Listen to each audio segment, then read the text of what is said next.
Blockdag Mainnet. Blockdag kembali menyedot perhatian besar di dunia aset digital. Dalam beberapa minggu terakhir, proyek ini merilis pembaruan yang tidak kecil, mulai dari perkembangan teknis yang cukup matang di testnet, penguatan infrastruktur menuju mainnet, pertumbuhan komunitas yang terus meningkat, hingga daftar exchange yang akhirnya dikonfirmasi secara resmi dalam presentasi terbaru mereka. Namun seperti biasa, setiap kali ada perkembangan besar, ruang publik selalu terbagi dua. Ada yang melihat langkah-langkah ini sebagai sinyal kemajuan, dan ada juga yang justru makin mempertanyakan berbagai klaim yang beredar. Mulai dari angka presale, perangkat miner, sampai kesiapan jaringan ketika masuk fase peluncuran. Informasi yang muncul di luar sana bercampur antara antusiasme dan kecurigaan, sehingga tidak semuanya mudah diterima begitu saja. Karena itu, di video ini kita tidak akan terpancing oleh opini, hype, ataupun FUD. Kita fokus pada apa yang benar-benar diumumkan secara resmi, apa yang disampaikan dalam keynote terbaru, apa yang tertulis dalam dev releases, apa yang muncul di akun X mereka, dan apa yang bisa diverifikasi dari laporan publik yang kredibel. Tujuannya jelas, memberi Anda gambaran yang jernih, netral, dan supaya setiap perkembangan Blockdag bisa dilihat dengan kepala dingin dan pemahaman yang utuh. Dan untuk itu, kita mulai dari fondasi yang paling kuat, pembaruan resmi yang muncul dalam keynote terbaru mereka.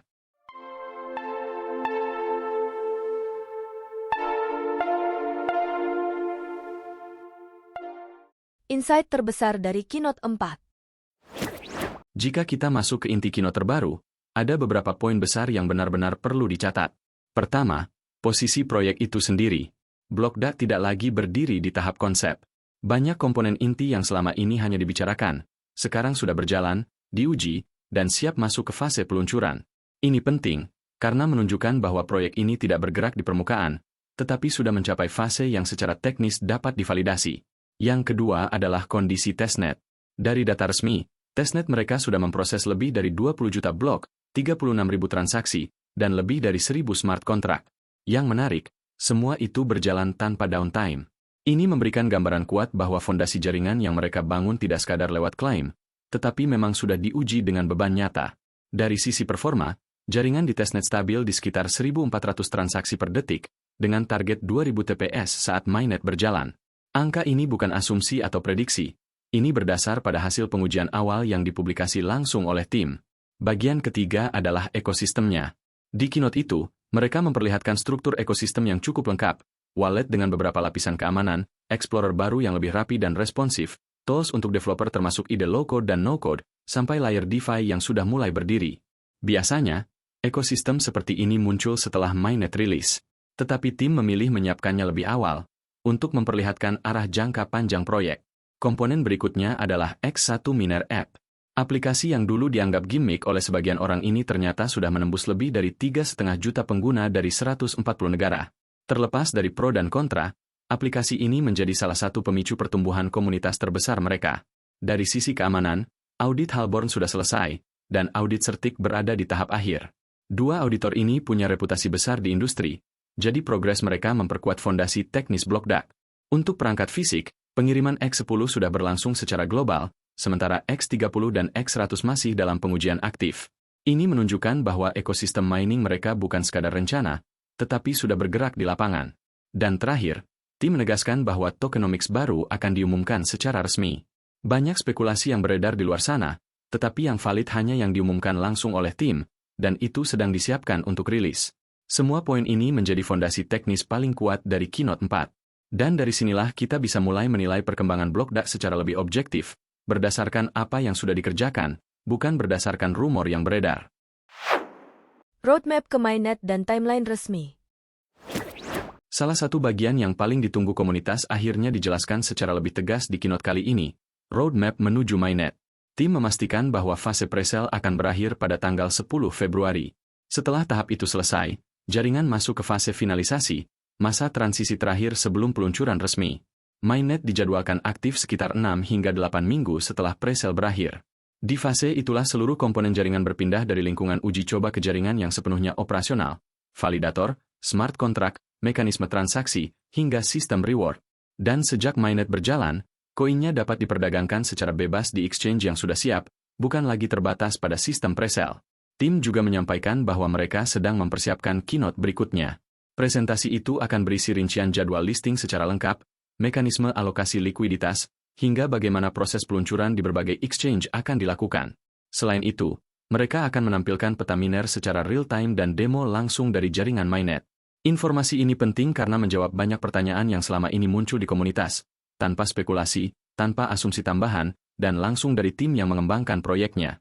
Sekarang tinggal kita lihat bagaimana eksekusinya berjalan dalam beberapa bulan ke depan. Daftar exchange yang sudah resmi. Satu hal yang selama ini paling sering memicu perdebatan akhirnya dijelaskan secara jelas lewat keynote. Daftar exchange yang benar-benar sudah dikonfirmasi oleh tim. Bukan rumor komunitas, bukan klaim sepihak, tetapi pernyataan resmi yang ditampilkan langsung dalam presentasi. Ada 4 exchange yang dipastikan akan menjadi tempat awal perdagangan blok DAX setelah mainnet dirilis. MEX, Lbank, Bitmart, dan XT.com. Keempat nama ini disebut secara eksplisit, sehingga statusnya bukan lagi dugaan, tetapi komitmen resmi dari pihak proyek. Selain itu, tim juga menyampaikan bahwa mereka telah menandatangani lebih dari 15 perjanjian NDA dengan exchange lainnya. Artinya, ada proses integrasi dan negosiasi yang sedang berlangsung, hanya saja belum dapat diumumkan ke publik karena peraturan kerahasiaan. Jika seluruh proses ini berjalan sesuai rencana, total listing yang ditargetkan bisa mencapai sekitar 20 exchange. Informasi ini penting karena menjawab pertanyaan besar yang selama ini menggantung. Benarkah blok DAX akan listing, atau hanya sekadar klaim? Dengan pernyataan langsung dari tim, sekarang kita memiliki pondasi yang lebih jelas tentang di mana aset ini akan mulai diperdagangkan begitu mainnet aktif. Update teknis bulan ini. Sepanjang bulan ini, blok DAX merilis 4 pembaruan teknis yang cukup penting. Rangkaian dev release ini menunjukkan bahwa pengembangan mereka tidak berhenti di tingkat konsep, tetapi berjalan secara terstruktur dan berkesinambungan. Dev release 225 fokus pada fondasi sistem, perbaikan bug, peningkatan stabilitas, dan sejumlah penyesuaian internal yang memastikan jaringan tetap konsisten saat memasuki tahap berikutnya. Dev release 226 bergerak ke sisi backend. Di sini mereka memperbarui dokumentasi API, memperbaiki indexing pada sistem peer-to-peer, serta menambahkan mekanisme hashing khusus untuk perangkat miner. Pembaruan ini memang tidak langsung terlihat oleh pengguna, tetapi menjadi tulang punggung performa jaringan. Dev release 227 membawa perubahan yang paling terasa bagi komunitas. Explorer mereka dirombak secara besar-besaran, termasuk versi mobile yang kini jauh lebih responsif. Logika reward untuk miner diperbarui, dan sinkronisasi perangkat X10 dibuat lebih halus agar prosesnya lebih stabil. Lalu Dev Release 228 menutup rangkaian pembaruan bulan ini. Fokusnya pada kesiapan menuju mainnet, peningkatan keandalan RPC, refinement teknis di berbagai bagian, dan dokumentasi baru untuk developer. Artinya, mereka sedang menyusun landasan terakhir sebelum jaringan masuk ke fase peluncuran.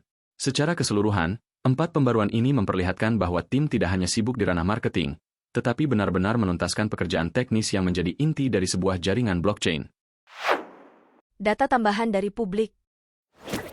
Di luar apa yang disampaikan dalam keynote dan dev release, ada sejumlah data publik yang cukup konsisten muncul dari laporan resmi, aktivitas komunitas, dan update yang dibagikan sebelumnya.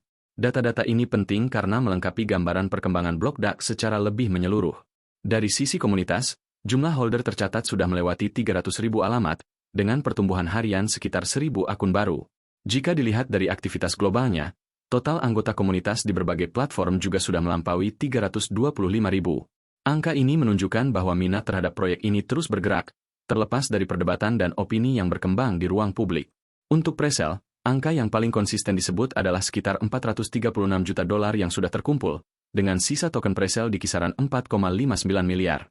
Data ini memang tidak disampaikan dalam keynote terbaru, tetapi muncul dari pengumuman resmi yang dipublikasikan sebelumnya, sehingga masih tergolong valid. Di sisi perangkat miner, data publik menunjukkan sekitar 19.000 unit telah dikirim, dengan kapasitas produksi sekitar 2.000 unit per minggu.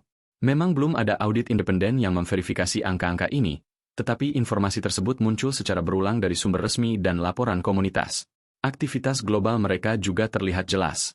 Tim dijadwalkan mengikuti DevConnect di Argentina, dan aplikasi mobile miner terus menunjukkan peningkatan jumlah pengguna. Ini mengindikasikan bahwa ekosistem yang mereka bangun berkembang bukan hanya dari sisi teknologi, tetapi juga dari sisi adopsi. Jika data keynote memberi gambaran tentang arah teknis, maka data publik ini menunjukkan bagaimana proyeknya bergerak di lapangan. Keduanya saling melengkapi, memberikan indikasi bahwa perkembangan blok DAX tidak hanya terjadi di balik layar, tetapi juga di tingkat komunitas dan partisipasi global. Aktivitas blok DAX di X, apa saja yang sedang didorong? Jika kita melihat aktivitas resmi BlockDAC di platform X sepanjang bulan ini, ada pola yang cukup jelas dan konsisten. Konten yang mereka dorong bukan acak, tetapi mengikuti strategi komunikasi yang terlihat sangat terstruktur. Yang pertama adalah promosi presale. Hampir setiap minggu muncul pengingat soal harga batch, sisa kuota token, dan momentum yang mereka anggap penting bagi komunitas. Polanya repetitif, tetapi ini menunjukkan bahwa presale memang menjadi fokus utama mereka sebelum memasuki fase mainnet. Yang kedua adalah penegasan keberadaan perangkat miner. X10, X30, dan X100 sering ditampilkan, baik dalam bentuk video, teaser fitur, maupun dokumentasi pengiriman. Ini menjadi strategi mereka untuk membuktikan bahwa perangkat fisik memang sudah ada dan bukan sekadar konsep. Selain itu, beberapa posting menyoroti acara besar seperti F1 Sao Paulo. Event seperti ini digunakan untuk memperluas jangkauan brand dan memperlihatkan bahwa mereka memiliki kerjasama dengan pihak-pihak internasional, sesuatu yang memang ingin mereka tekankan. Sisi teknis juga tetap hadir. Ada konten mengenai Zcash, fitur keamanan, dan peningkatan pada sistem mining. Detailnya tidak terlalu dalam, tetapi cukup untuk menunjukkan bahwa pengembangan teknologi tetap berjalan. Aplikasi miner menjadi elemen lain yang sering dibahas. Peningkatan fitur, laporan performa, dan capaian jumlah pengguna sering muncul untuk memperlihatkan pertumbuhan adopsi di lapangan. Dan terakhir, milestone, baik jumlah perangkat yang sudah terkirim, capaian presale, hingga pertumbuhan komunitas global, rutin ditampilkan untuk membangun momentum. Secara keseluruhan, tone yang mereka bangun adalah kombinasi antara marketing yang agresif, update teknis dalam porsi tertentu, dan sorotan terhadap partnership serta aktivitas komunitas. Bagi sebagian orang, ini menambah kepercayaan diri. Bagi sebagian lain, ini terlihat sangat promosi. Namun yang jelas, aktivitasnya konsisten dan memperlihatkan strategi komunikasi yang terarah. Apa yang sudah jelas dan apa yang harus diwaspadai? Singkatnya, ada bukti nyata, dan ada titik yang masih butuh pembuktian. Yang sudah jelas, testnet menunjukkan kestabilan dan beban uji yang besar, ekosistem DeFi atau DeFi yang dipersiapkan tampak fungsional, dev rilis keluar secara konsisten, dan beberapa exchange sudah dikonfirmasi untuk listing. Semua itu bukan sekadar klaim pemasaran, ini fondasi teknis yang konkret, yang perlu diwaspadai. Pertama, likuiditas setelah listing, daftar exchange saja tidak menjamin pasar yang sehat. Kedua, tokenomics resmi belum dirilis secara penuh. Sampai itu keluar, penilaian ekonomi proyek belum lengkap. Ketiga, klaim tentang skala pengiriman perangkat miner memerlukan verifikasi independen. Terakhir, eksekusi roadmap pasca mainnet akan menjadi ujian terbesar. Rencana ambisius hanya bermakna bila tim mampu menjalankannya konsisten. Intinya, perkembangan bulan ini memang menunjukkan kemajuan teknis yang signifikan, tapi klaim besar di luar sana harus dilihat dengan hati-hati. Jangan ikut arus hype, dan jangan terjebak FUD tanpa bukti. Kalau Anda punya data, pengalaman, atau sudut pandang relevan tentang BlockDAC, tinggalkan di kolom komentar, kita diskusikan secara rasional.